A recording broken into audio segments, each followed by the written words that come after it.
We need to get back to the basics and the founding principles of the Constitution.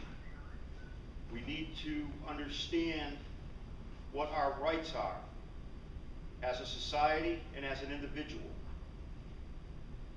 So, with that disclaimer being said, I'd like to introduce myself. Most of you know me. My name is Don White. And this purpose, once again, is real simple. It's for we the people. We have to understand the sacrifices that our founding fathers have made so we can be free. I'm a United States Army veteran, and much like most veterans, I swore an oath to uphold and defend the Constitution of the United States. When you first sign up for this, you don't know what it's about.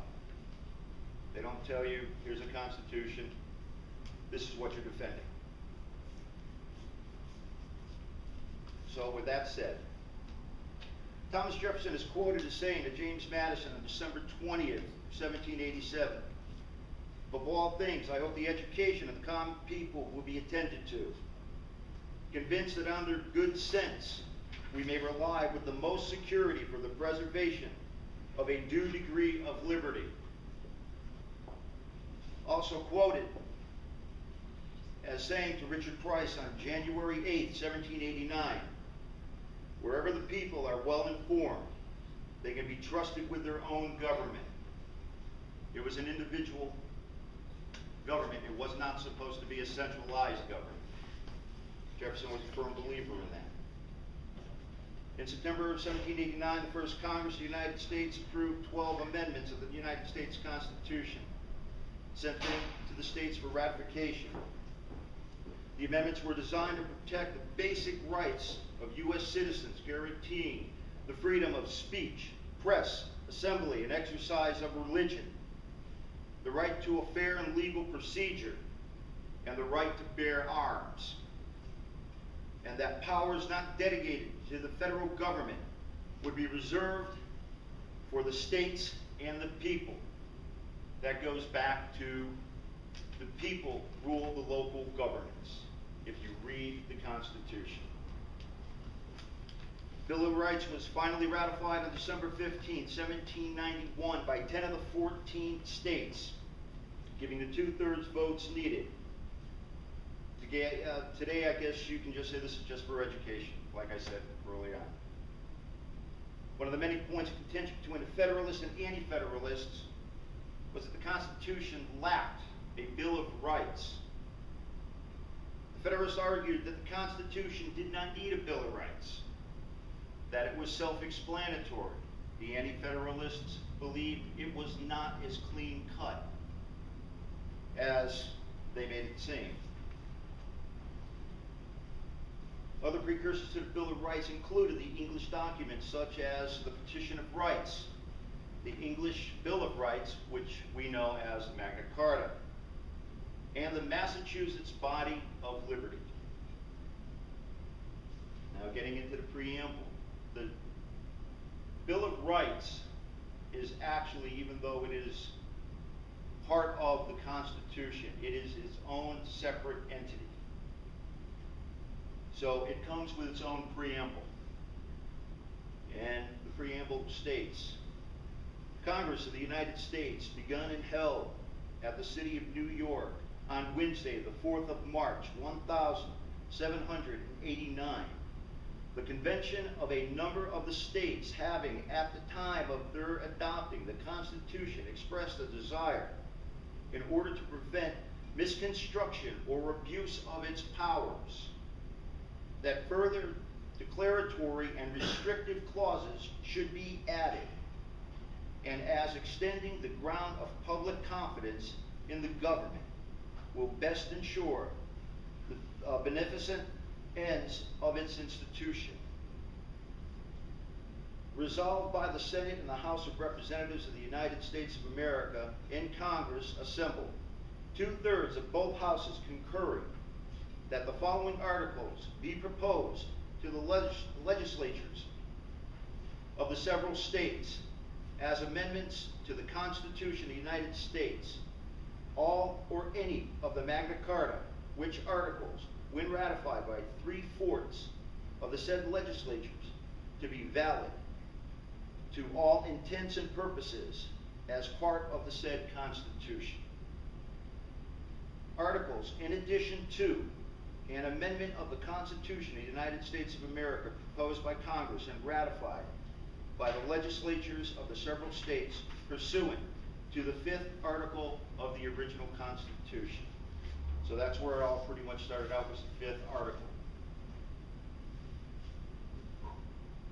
First Amendment of the Constitution reads as follows: Congress shall make no law respecting an establishment of religion or prohibiting the free exercise thereof, or abridging the freedom of speech or of the press, or the right of the people to peaceably to assemble and to petition the government for a redress of grievances.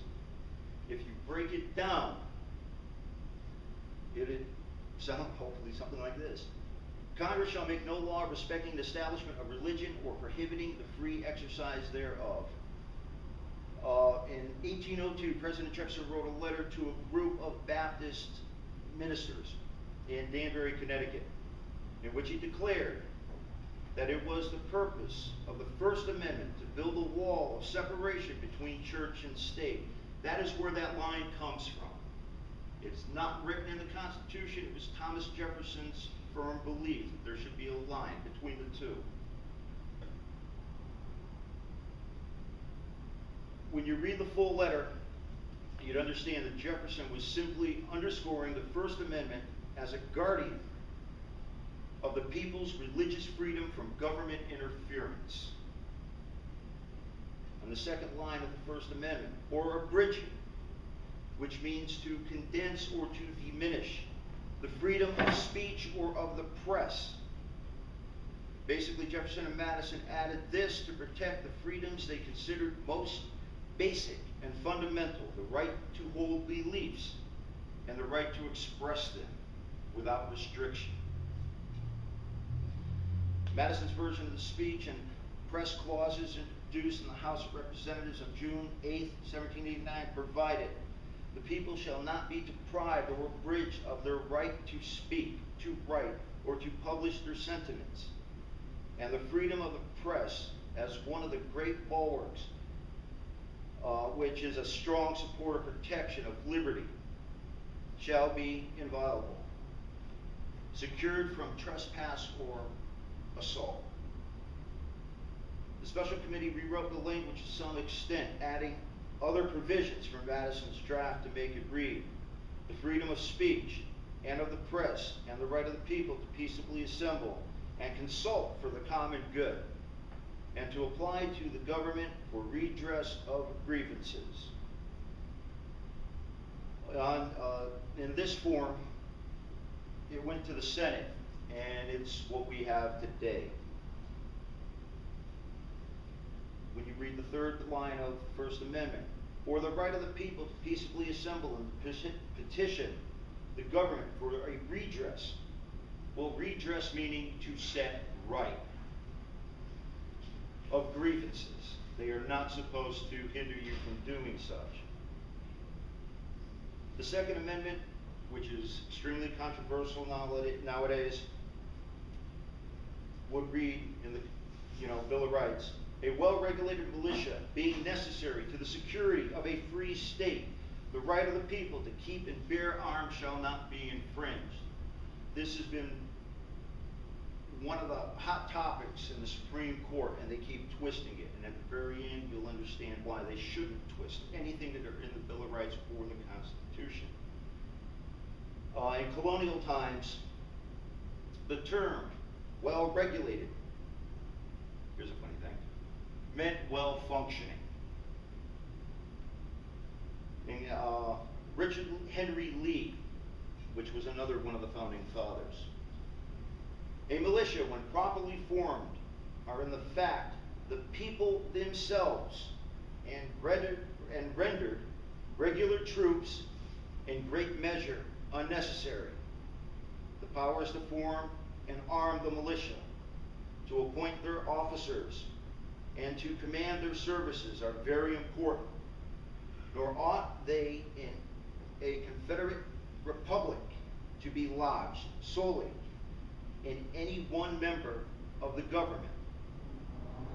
First, the Constitution ought to secure a genuine and guard against a select militia by providing that the militia shall always be kept well organized, armed, and disciplined, and include, according to the past and general usage of the states, all men capable of bearing arms, and that all regulations tending to render this general militia useless and defenseless by establishing select corps of militia or district bodies of military men not having permanent interest and attachments in the community is to be avoided.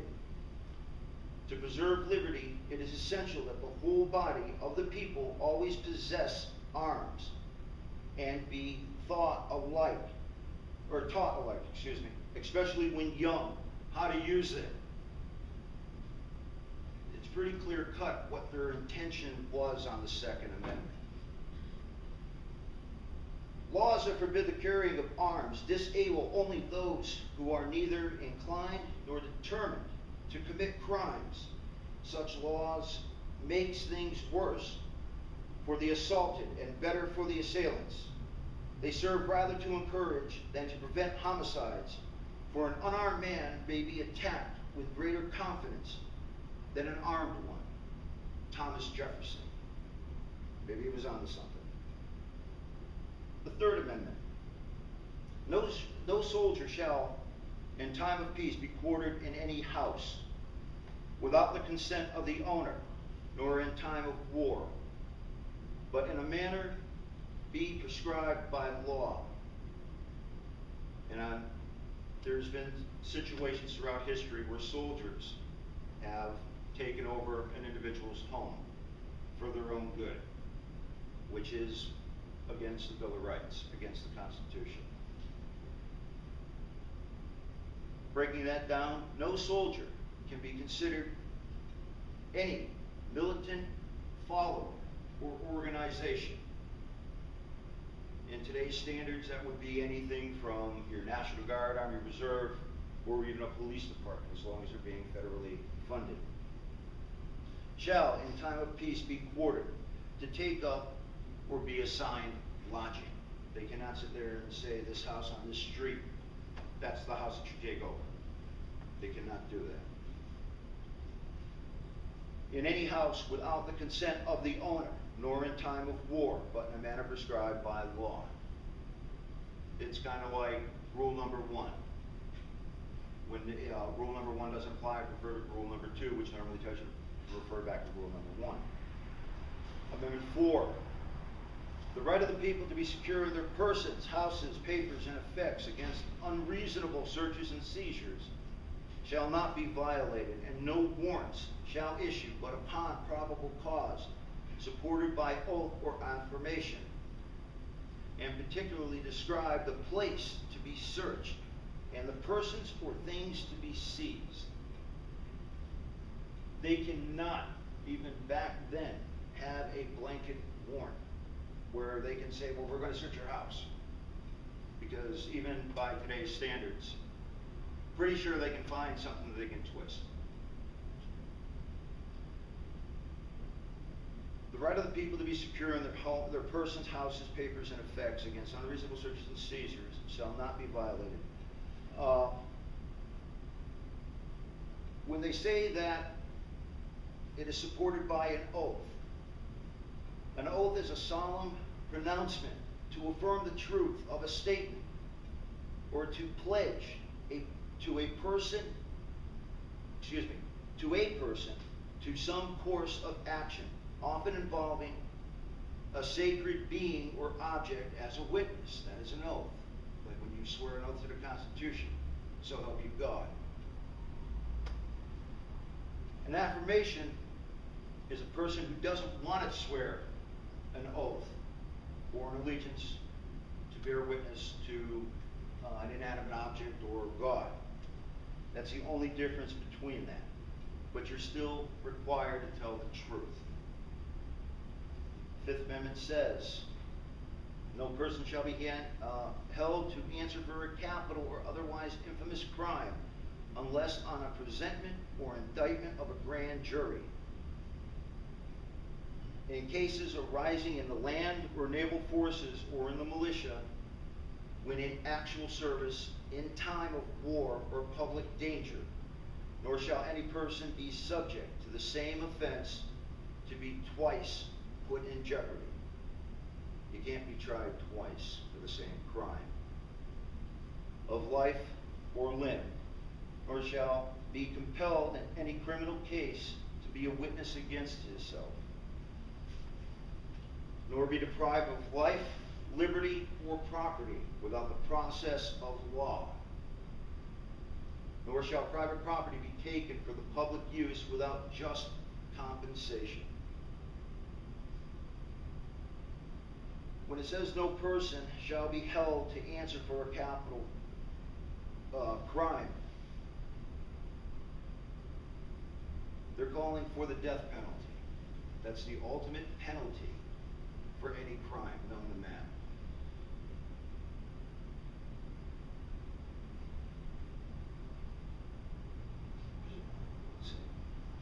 An indictment, which a lot of people get mixed up with, a warrant, is a written statement charging a party with the commission of a crime or other offense, drawn up by a prosecuting attorney and presented by a grand jury. A grand jury is the citizens designated to determine if a law has been violated and whether the evidence warrants prosecution, whether it goes to trial or not. The Sixth Amendment. In all criminal prosecutions, the accused shall enjoy the right to a speedy and public trial by an impartial jury of the state and district wherein the crime shall have been committed. You can't take somebody from Springfield and do it in Connecticut. Which district shall have been previously ascertained by law, and to be informed of the nature and cause of the accusation, to be confronted with the witnesses against him, to have compulsory, which or is required, process for obtaining a witness in his favor, and to have the assistance of counsel for his defense.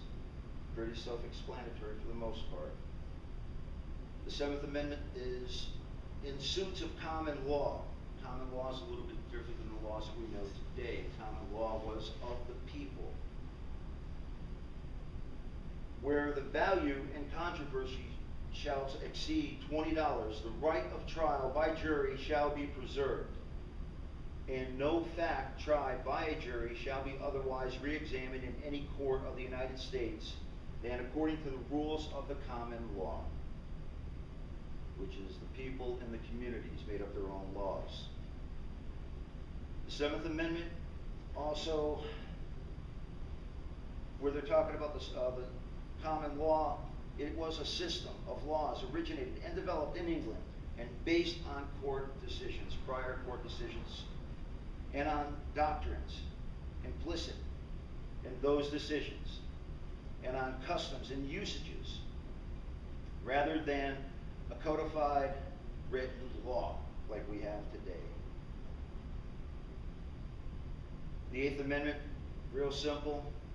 Excessive bail shall not be required, nor excessive fines imposed, nor cruel or unusual punishments inflicted. Ninth Amendment, the enumeration of the Constitution of certain rights shall not be construed or denied or disparage others retained by the people. Rereading that, the enumeration, which is to count off or name one by one, and the Constitution of certain rights shall not be construed, which means an interpretation or translate to deny or to discredit others retained by the people. And just about lastly, 10th Amendment powers not delegated to the United States by the Constitution, nor prohibited by it to the states, are reserved to the states respectfully, or to the people. Well, if the Constitution and Bill of Rights was written for the people, and the rights of the federal government are not allowed to have and are brought back to the states, and we the people are the government, then it just automatically comes back to us. It's written in black and white. When said, the power is not delegated, which means to entrust, to the United States of the Constitution, nor prohibited, forbidden, by the states, are reserved to the states respectfully, or to the people. Thomas Jefferson made the whole Constitution and Bill of Rights pretty clean cut in his writings. And he commented upon the Constitution, and he said, on every question of construction, let us carry ourselves back to the time when the Constitution was adopted. Recollect the spirit manifested in the debates, and instead of trying what meaning can be squeezed out of the text or invented against it, conform to the probable one which was passed. And that pretty much summed up everything that gets twisted in the Constitution and the Declaration of Independence and the Bill of Rights. So pretty much that's all I got. If you got any questions, any debates, place to go. I'll give you a copy. Very dry. All right, so for the soldiers being quartered in someone's home, when they come in and they say, listen, due to public safety, homeland security, whatever, we need to set up your house as a base to work out of. How does that work with the Bill of If Rights? you want to talk about modern times, what had just recently happened in, God, I hate talking about modern times. What had just recently happened was, there was a police department, I believe it was out in Milwaukee, deemed a person's house essential to an investigation for a dispute between a husband and wife, I believe it was, and they wanted to surveil. Well, they went to this person's house and said, this house is going to be ideal. We're taking it over. When the man, which was taking care of his elderly father and mother, which was wheelchair ridden, refused, they shot him in the chest twice with a pepper bag out of a shotgun, and then physically removed the entire family from the house. And nothing was said about it. No courts, no higher police departments. It was the same rhetoric. We'll investigate it.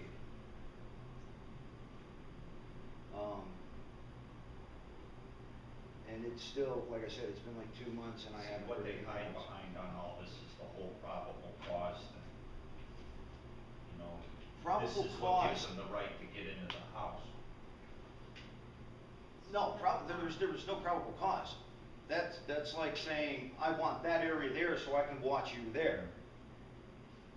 There was no probable cause. That was an ideal spot. And the homeowner just told them, no, you can't use our home. And they said, we're doing it anyway. And yes, it's been in mainstream media. I believe there is a lawsuit. You believe there is a lawsuit on that? I believe I saw a lawsuit on that. Because, yeah, the last thing I heard was they were investigating. That just goes back to them, the press only telling you what they want you to know.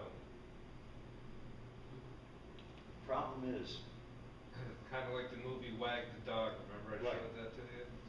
the problem is with all of this, the people are afraid to speak out. The people are afraid because, well, they'll beat me. Well, if you lose your rights, You've been beaten anyway. you're beat. You're morally deprived.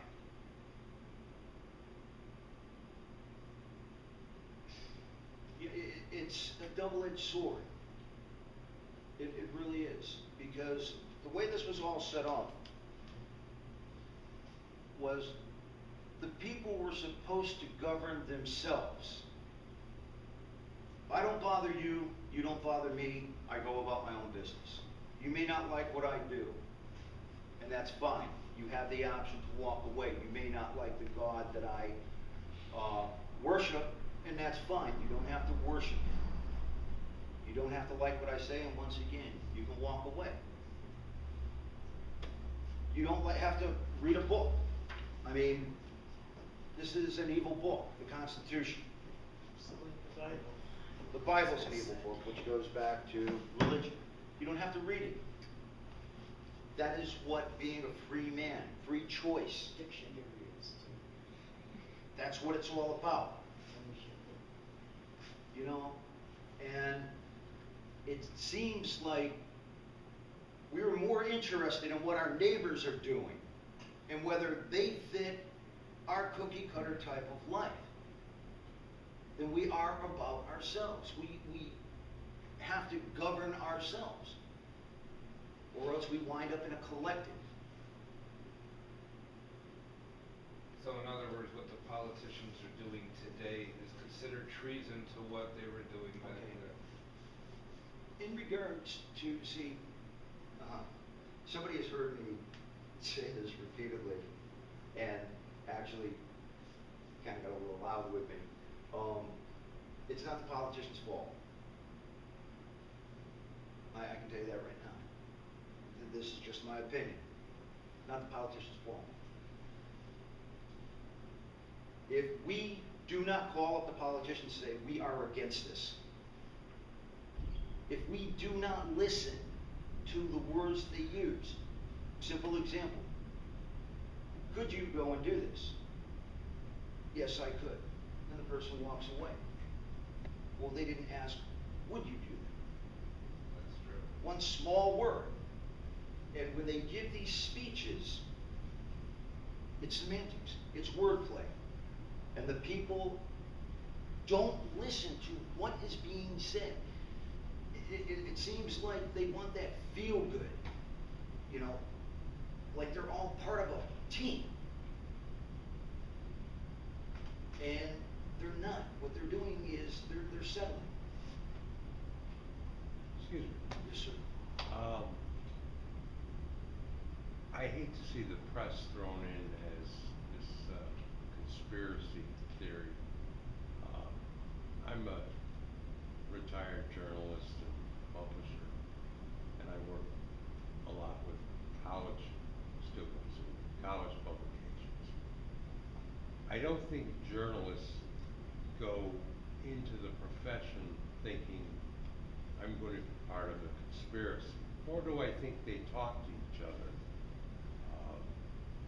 The nature of the process, and I've seen it deteriorate since the 60s, but investigative journalism, competitiveness, you're not going to talk to your competitor and act in concert. But I think fashions change, and what is sold changes. Like I say, I've seen the deterioration. When I was learning the trade, it was find out the inside story, expose, and it was the age of Watergate. So there was, and there were lots of fine journalists who were practicing that, and there were publications like Rolling Stone or the Valley Advocate to counter the established media.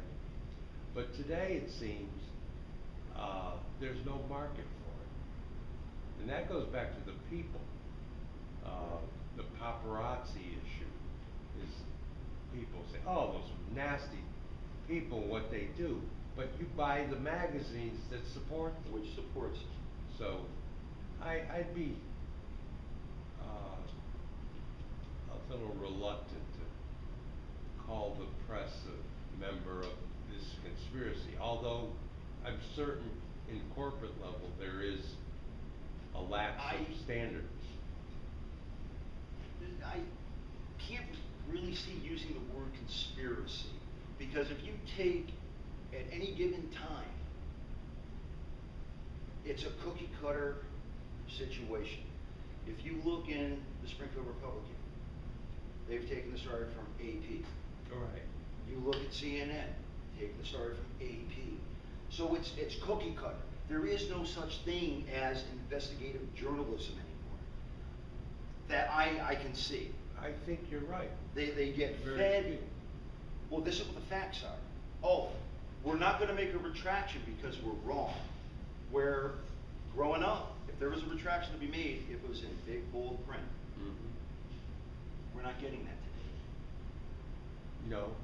They don't have the time to really check anything out. They say whatever is gonna fit the people, or whatever the people wanna hear, that's where it's gonna go. Yeah, it's spell check It's journalism. lies. Well, it's not. You know, Yeah. once again,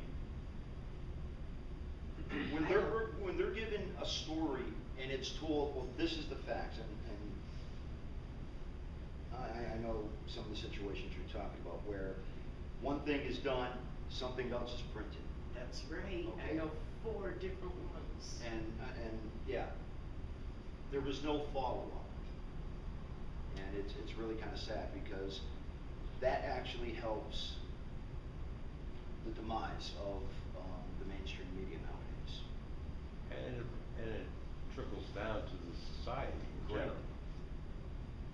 I But, mean, I can't dispute that. you know, how do people express the need for that when they settle for the Springfield Republican?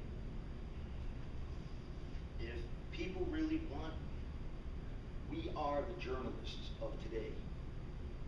Just my opinion. We can take and see something and know, like something simple like a car accident. The story might be late, but take a $25 ad and just put it in the brine. Go down to the Springfield Republican, put a $25 ad in the editorial section. Guess what? If what you're saying is the truth, it'll spread like wildfire. And if it contradicts it, then what'll happen? The editor won't post it. Yeah, I think the sad thing is that the journalist knows the real story, what happened, the factors that led up to something. They're not allowed to print it, and yet the politicians and the press get together for a beer or two and talk about the real story. It's a select group that knows the truth. One of the problems nowadays, and I mean, I can think of maybe 6 stories where journalists have posted the truth, the absolute truth, as dirty as it was, and they were demonized. Oh. They were run out on a rail. I get transferred. You know, I published out in California editorial telling the real truth about what was going on at the selectmen's meetings, and the next week I was in Orange County. Wait, what did you sacrifice? What did I sacrifice? There's a twisted meaning to this, but Well, what I sacrificed is I was no longer on the fast track. Watch out for him, he's a troublemaker. But you spoke the truth. Yeah. And people who know that you spoke the truth, Oh, I got a lot of very complimentary. you've got a reputation of constantly speaking the truth. So you could say Dr. Seuss really wasn't a doctor, and people would believe it, because you have now built a reputation of telling the truth, and they're going to listen to you. versus, kind of like Geraldo going into the wall. You know, One of the high moments of. yeah, one of the high moments of his life, but, and that's what it's all about. You sacrifice yourself to tell the truth. And if more and more people in different walks of life, in different occupations, did just that, society would clean itself up in no time whatsoever. Just my opinion. You know, you don't say, well, yeah, the grass is blue. No, it's not. You call somebody over, it's like, grass blue or what? No, it's green. Okay. Now you got two people that are telling the truth. You're right.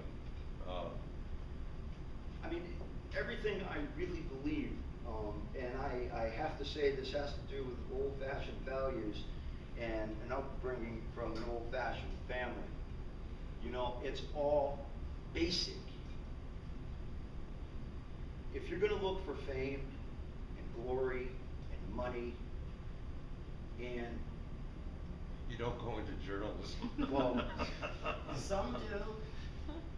Very few. you know, There's not many rich journalists. it'll come to you.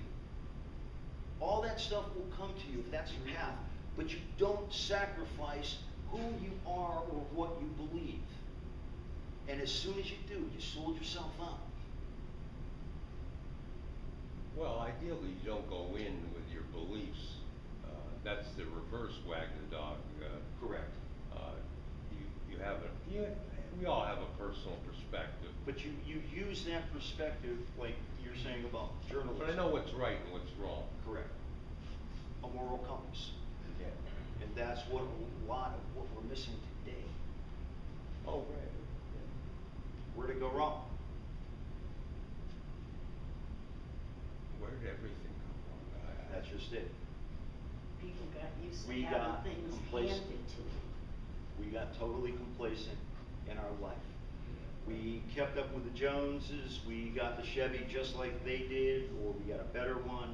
Life was good, money was coming in, jobs were all over the place, we had all kinds of industrial jobs everywhere. And now we're sealing our fates with the internet, which they say, oh, the internet is killing the newspaper business. No, the newspaper business is killing the newspaper business. I agree. Why will I put down money, $1 or whatever they're charging the moment, to read AP clips?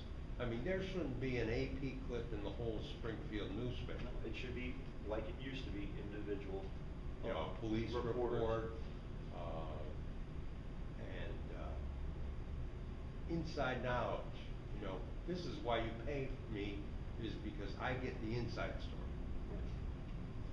But it has, I believe, in the final analysis, has to go back to the people.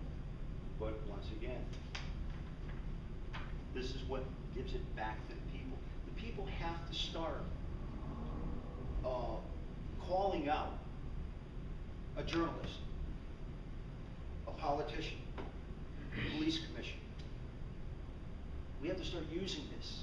Massachusetts, I mean, I spoke to somebody and I said, do you even realize that Massachusetts has its own constitution? And they're like, it does? If we don't go back to basics and learn about the history from where we've been, where we've come from as a society, what future do we have? When was Massachusetts Constitution put forth? I don't remember the year. It's older than. It's older than the US Constitution. Yes. It's older. I don't remember if Connecticut was. 1780s. I have it at home. I think it's the Do you? 1780s. Yes. Way Yeah. earlier. Way earlier. Yeah, it's Earlier than earlier. that. Oh, yeah. Yeah. So, and I have a copy on my computer at home. Can you get me a copy? Yeah, I can send you a copy right now. But a lot of it, like the one that pops to mind again, the Second Amendment in our Bill of Rights. Well, Massachusetts had already had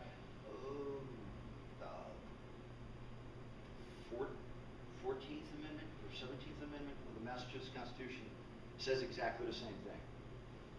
You know, the rights of the people to bear arms shall not be infringed. That's it. Madison took various constitutions like Connecticut, Massachusetts, Virginia. Was it Virginia? No, Pennsylvania. But the different states that had the 13 original colonies, he took a bunch of the constitutions, took them apart, used them. He took a bunch of English, like, you know, the Bill of Rights or the Magna Carta of England, and he brought that forward.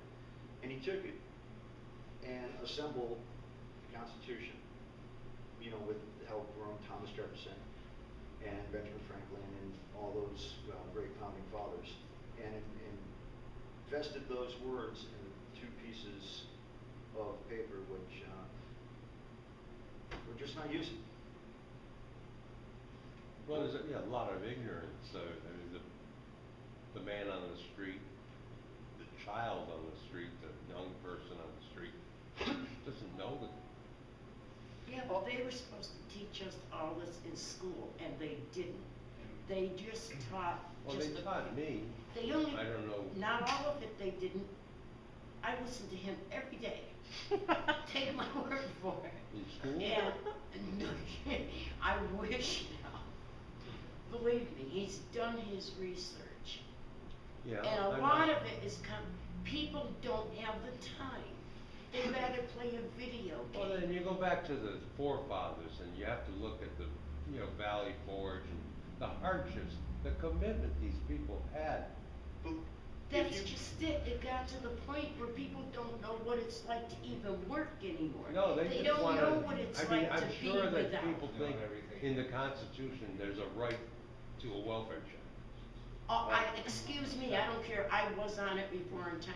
No, I got off and I went to work. Done. I Well, really that's, did. I'm a social security. He's pretty much agreeing with you. Yeah, I know. But what I'm saying is it's these people that keep their asses on it But- and are healthy and could be out there Well, I don't wanna working. go into that. I'm just saying, Donna, I'm talking about that's- what people think is in the Constitution, the Second Amendment. They don't even know the word Constitution. They didn't take the time to look at it. When it's in a piece of paper somewhere, they don't even know how to pronounce it. September has Constitution Week in schools. You know. September 17th. Yeah, well, they'll get about It's 2 my primary minutes. day. I know. Well, no, it's out Federal there. law. I mean, with all the channels on the cable, Not system. everybody's got cable. But the thing Well, is, they don't. not teach it. everybody, but a hell of a lot of people. They don't teach it in school. They don't even teach it in college, they don't even teach the Constitution. Yeah, I heard you had to be a lawyer to read it. Well, yeah, that's, also heard it's an old goddamn piece of paper too, but that's not the point. Seth, you're an authority on this subject, right? I'm sorry? Seth, What? you're an authority on this subject. Are they teaching you the Constitution, the Bill of Rights in school? Not really. Okay. Well, And, At least not yet. not yet? I Okay. mean, my kids are learning it. They've been learning it since they started school. They're going through the different things. But the way, first of all, the age, adolescents, they're not gonna really remember or care. They just wanna find, what are the key words in the question, so I can look up the answer real Yeah, quick right. and write it down. You know what I mean? That's why trying to get them to come here, they're like, nah, I know from school, but they don't even get the book to study off of. They get a copy of worksheets, just what the teacher wants you to do, just so you can answer the questions that they want you to answer. It's very, I mean, how long did your Divided. presentation on the Bill of Rights take? 45 minutes, 40? I don't know, you get your, well, we're at, But I'm- we're about 45 minutes, but. I'm just saying that in that 45 minutes, you basically ran down the principles of the Bill of Rights. Well, the Bill of Rights is 28 amendments to the Bill of Rights. What, You're talking about the original. the original were 12. Yeah. The last two wasn't ratified until years later. I actually had a case here when they were. The first 10 are, in my opinion, the most important. They are just that, the basics. And as long as you know those, the rest of them you can pick up yourself. The little pocket constitution. that you have has the Bill of Rights in its entirety, has the Constitution, not cut or snipped or anything else, and you have the Declaration of Independence, and you also have some quotes in there. We drop the ball because we'll let the Supreme Court say, hey, that's not what they meant. Really? What they meant was, if you go to the library and you open up, or you read like the Washington letters, George Washington's personal letters, he expresses what he felt. He expresses what he meant. And we get a Supreme Court ruling, well, that's not what they meant. Well, the quote I just read from Thomas Jefferson was pretty clean cut. Don't read anything into it. Take it exactly the way it is. Wow. Well, that's the question, though. Now there's all the talk about it's a living document. It's changing. The meaning's changing. That's what the big hubbub. what's? Well, just give me a second. Oh, you're going with that too? Oh, yeah. I'm not saying that's a good thing. I'm just Okay, saying out that seems to be of all big- the founding fathers, Thomas Jefferson was the only one I can remember in all the readings that wanted the Constitution to change every so many years. So you know I'm speaking A the new truth, right? revolution every. He 20 wanted years. new resolutions, he wanted checks and I balances. said revolution. Or revolutions. He wanted checks and balances to change with the times. But there were, like even the Bill of Rights, he was pretty set on the Second Amendment. You've heard quotes, an unarmed population, you know, is defenseless. Go ahead.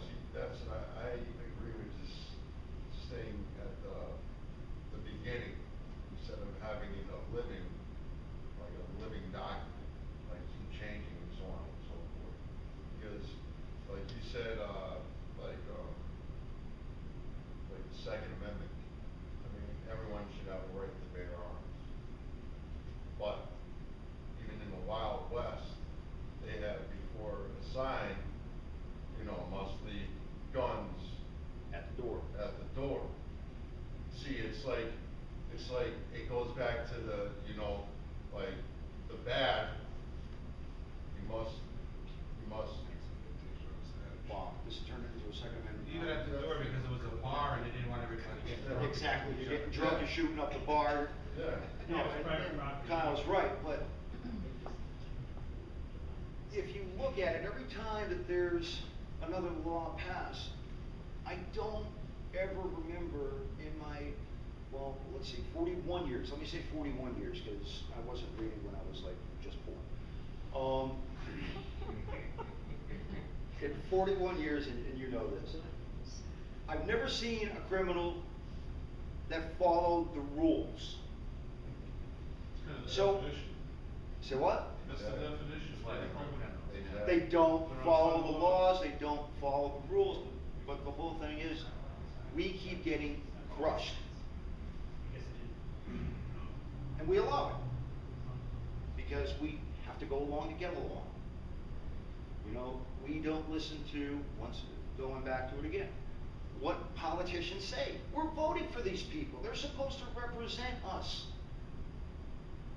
You mean like Harry Reid, who's noticed to be the biggest liar in the Senate, and they keep reelecting him? Yeah. There's no proof of that. Anyway. We're not going there right now. No, I meant there was no proof that they kept reelecting him. Isn't the government just What's considering that? us, isn't the government considering us all criminals? Anyone who stands up against them and whatnot? And Massachusetts got From the mouth of babes. criticizing other states for re-electing corrupt politicians. We'll start with Ted Kennedy, The and truth. we can go to Richie Neal and John. Actually, if, wow, this is really trying to get away from that. I'm not a Republican, I'm not a Democrat. I'm not even an independent. I'm a constitutionalist. So, if you want to take my political views, I'm a centralist. Okay, absolutely, I'm a centralist. I have voted for Bush, I have voted for Kerry, I did at the time. No, I didn't vote for Kerry, I voted for, Gore.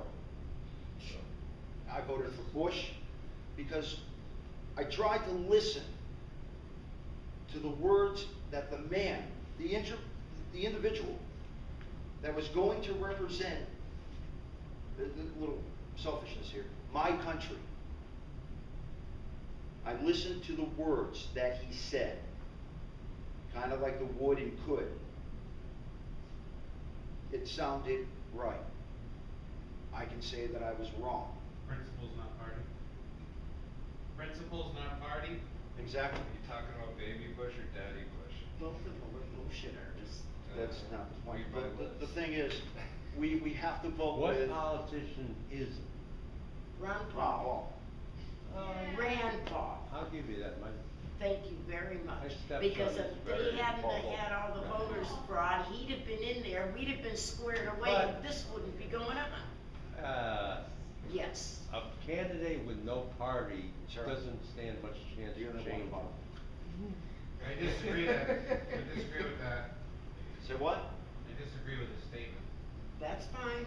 I A was. candidate without a party? Yeah. Well, I'm a candidate without a party and I'm doing pretty good right now. I Good. figure he's a candidate without a party. well, Ron Paul, I hate the two-party system. I think it's the biggest danger to democracy in America. But that was also in the past. They didn't want to go with parties, even though they had the Federalists and the Anti-Federalists. It was a principle. It was what It wasn't he until. But now it's not. Right, It's Rob. two parties, and if you don't have, at least when you want some legislation passed, if you don't have any party behind you, it's kinda tough. Well, You're, isn't that the response, aren't we the people responsible for that? We're supposed to be. That goes back I to listened for the what first powers time are in not my life delegated to the this federal debate government or thing given to the stuff states and and all to this people crap that respectively. was going on. He's the only one that didn't read off a piece of paper. He was honest with the people. What is it But- about honesty that scares everybody? Because they can't handle the truth. Why? A lie is No, worse. Don, Rob's right. People, for the most part, cannot handle the truth. If somebody told you there's a burglar that's gonna come into your house, you'll be like, I no. pity the fool. No, okay, Mr. T. If somebody says there's a burglar gonna come to your house, you're like, no, nobody would ever do that. One, No, I wouldn't. You should know better. Come on, let him come in. yeah, I know. He's not going out the same way. But it's a scary event. It's Tag and easier. tag. So what? Bag and a tag. It's easier to deny No, an because event. I'd be sitting waiting. Okay. So don't Normal, use me. average people All right. will say, oh, wow, no, this couldn't happen, my house is secure. And then when it happens, it's shock. I can't believe this happened. Like Watertown. Yeah?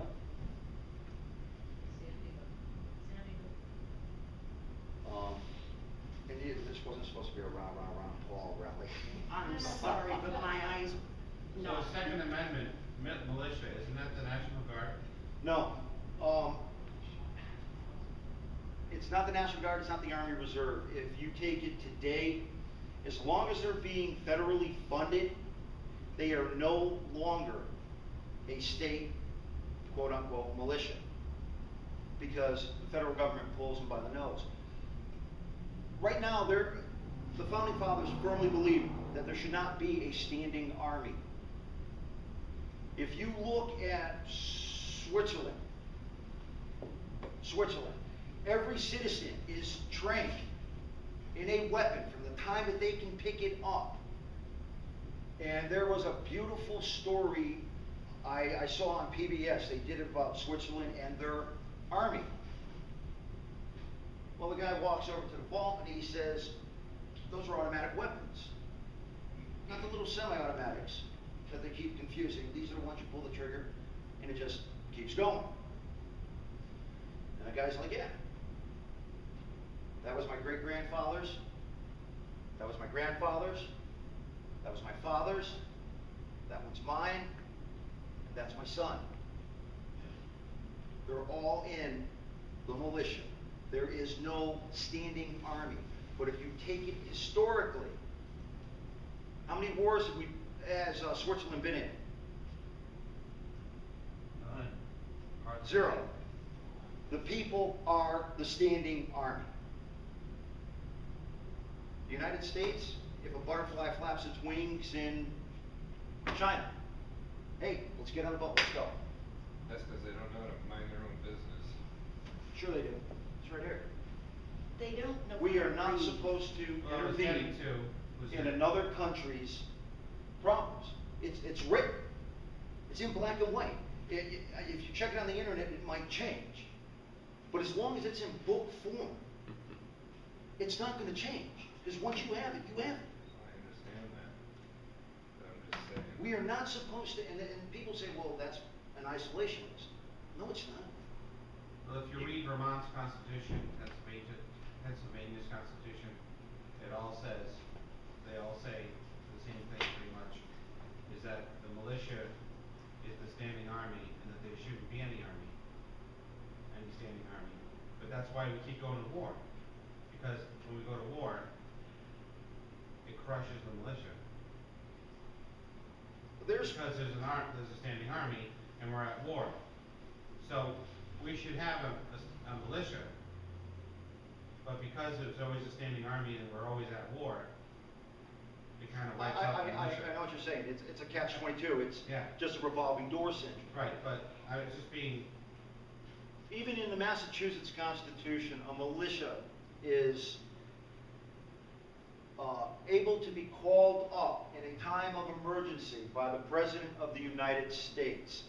But even then, if you are part of a militia, if I remember correctly, I could be wrong, you had the option, the choice to say, I'm not part of it. I'm done. No treason, no desertion, because you were a free man. You made this choice of your own free will. That's all changed. The men who enlisted, they knew what they were giving up. So what? The men who enlisted at that time knew what they were giving up. Well, I've heard several comments like about George Washington when you get back to about a reputation. George Washington, I've heard, was a tyrant. Well, he wasn't really bad to the American people, but if you really want to go with the British, yeah, he was a tyrant to them. There was equal rights. You burn our village, we burn yours. Equal rights. George Washington as a general. Really, if you read history, he was really a lousy leader. He lost almost every single conflict that he ever came up against. And it was a Hail Mary pass during the last one. But he had one thing that a lot of people didn't have. He had a good reputation. He was highly respected.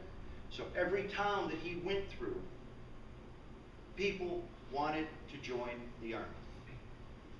They wanted Washington to lead them. And this is what we have today.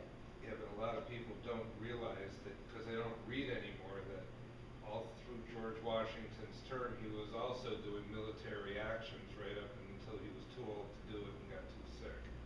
And he was also a reluctant president. The King of England said it was a great, he was a great man for not wanting to be king, the supreme ruler. You can flip both sides of this coin. Mm-hmm. So. About I think it's the first amendment with the petitioning the government for redress of grievances. A lot of people feel just very beaten down, like it doesn't matter how many times I call my senator or how many times I call my representatives or, how many signatures I get on a piece of paper, it seems like nothing's happening. Yeah. So, in your opinion, yes, it's our right to do so, but how do we break through the barriers that seem to be there? Or does anyone else in the room have an idea? In my opinion,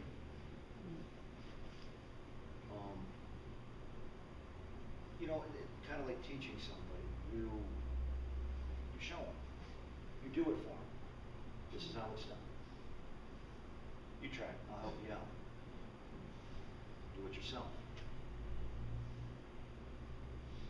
We tell them what our problems are. We tell them what we agree with and what we don't agree with. We ask them. Then you talk to somebody else.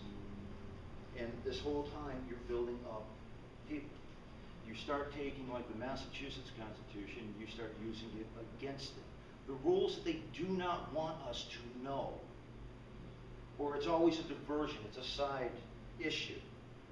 Well, how many times have people heard, well, your rights are being violated? Which ones? Anybody got a clue? All of them? Define all of them. Constitutional rights. But constitutional right. What constitutional right? I mean, is there anything specific? I mean, like today, freedom of speech. We're here, we're talking. Or right to bear arms. Okay, the right to bear arms is Freedom of actually, speech. Freedom of speech. yeah, freedom of speech. But the thing, you can't go out and petition. I mean, rally without park police or rangers coming up to you and saying, hey, gotta move along, I got a permit, I don't care. Well, it's right there's a violation right there. Right there is a violation. You know, That happened in Lexington. Can't go out and protest. we can't step on Lexington Green, you're right. Unless you're But we selling- were on Lexington Green, just not the center of Lexington Green. We still executed our First Amendment right. But what I meant by that was, if you went out here right now and asked anybody, do you feel that your rights are being violated? Yes. Which ones? Well, all of them. Well, can you give me anything specific? You know, can you narrow it down? Can you tell me where you're referencing this? Well, I ain't got time to talk. They're going with the parrot syndrome. They've heard that their rights are being violated. They can't tell you what rights are being violated. But they heard that somebody said that their rights are being violated. They don't take the time to do the research. Life is too busy. And, you know, they have to pick up a book. They have to read, you know, the gospel, the word, whatever you want to call it, pertaining to the Constitution. Have to use And the ballot box. We don't even vote. the problem is, they're electronic voting machines, and it has already been proven by Diebold. But only 10–20% show up to use it. Because they're disheartened. Their voice is not being heard when they Well, say we've this all is got wrong. an excuse, but I mean. But it's a fact when, okay, look at the recent, oh God, I gotta get this. Look at the recent vote on the casino for Springfield. Not even a 16th of the population turned out. They don't care because they feel, from me talking to people, they feel that it's not going to matter. They feel it's a losing cause? Yeah, ultimately it's a losing cause. They're going to do it anyway. I live in Eastern Mass, and, up by Framingham, and it's a big thing with the casino out there, and everybody's gonna be out voting against it. I Right. mean, the signs are like, vote no, vote no. Out here in Springfield, it was a total different atmosphere. Yeah, it's, you know, that's So- why, so it's what the people feel. you know, Feel, go out and vote when they wanna vote. If they don't think they're gonna win, then they don't go and vote. Yeah, so that's the thing where we have to change people's minds and their mentality, is as long as they believe nothing is going to change and they don't act upon it, every person nothing here, will change and they will be absolutely right. every person here has a fighting spirit, whether they believe it or not. It's in you. It's been repressed. It's been kicked down. If you speak out, you're wrong. If you wear this, you're wrong. You're not part of the status quo. People need to start standing up and saying, you know what? No, I'm not part of the cookie cutter type of situation or scenario or society. I'm an individual. What I say matters. One person can make a difference. History has proved this. We have to get it back. I mean, if you go downtown Springfield, I was so proud to show my son the monument that's down there of the Minuteman, where Abraham Lincoln commended the people of Springfield for standing up for what was right. And then I turned around and I'm like, where did our courage go? Where did our fight go? If somebody says, well, you shouldn't say that, is it right? There's your checks and balances. Is it right? Is what I'm saying the truth? And if it is, stick with it. Don't change, don't conform, tell the truth. And fight for what you believe. I think there's nothing scarier to a politician than to see an 80% turnout. Because they'll realize people are paying attention. Once again, it goes back to one person.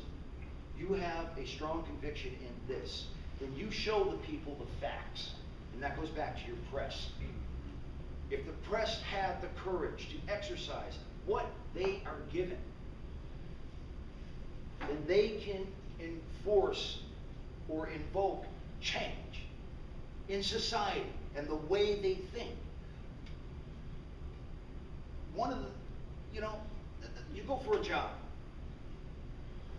Person says, you know, you have a very impressive resume. It's really good. But you don't have the qualifications we're looking for.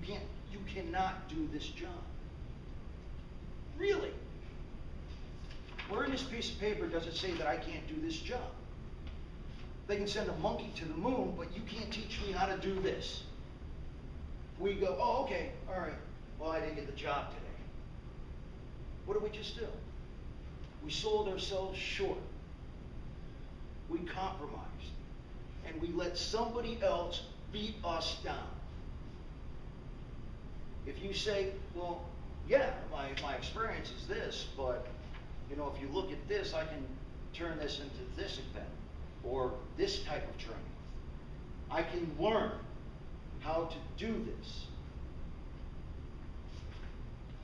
But no, that man that sat behind the desk with a nice little tie and stuff, he said, you can't do it, so you can't do it. He won.